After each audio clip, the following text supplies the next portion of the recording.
ងសង្សារសំសួនម្លេះទេសម្រាប់ដីតែនេះถึงបន្តរងវងមូលសំថ្មីលោកគេស្វារៈ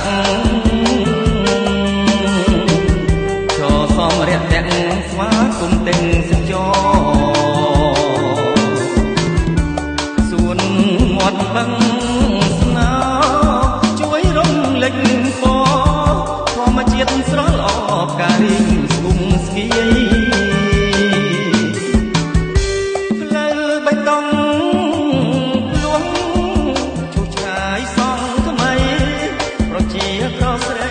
រីករាយអបអផ្លូវធំប្រណិតសុវត្ថិភាពចរាចរណ៍លើងចម្រោះពណ៌លម្អទីក្រុងសួនមាត់បឹងស្នោបណ្ដូលចិត្តខ្ញុំដូចស្រីក្រមុំកំពុងពេញវ័យទាំងសភាពត្រកាសូរិយាកងព្រៃសម្រងល្អក្រៃទឹកដីឧត្តរ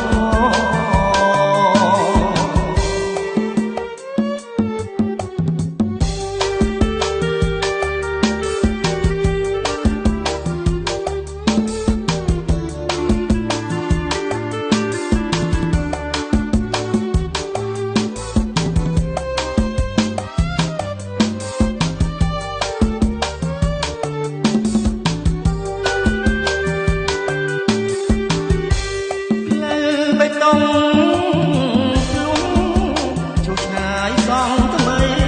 ប្រជាប្រុសស្រីរីករាយអបអផ្លូវធំប្រណិតសុវត្ថិភាពចរាចរណ៍លើងចម្រោះពណ៌លម្អទីក្រុងសួនមាត់បឹងស្នោបណ្ដូលចិត្តខ្ញុំក្រមុំកំពុងពេញវ័យទាំងសភាពត្រ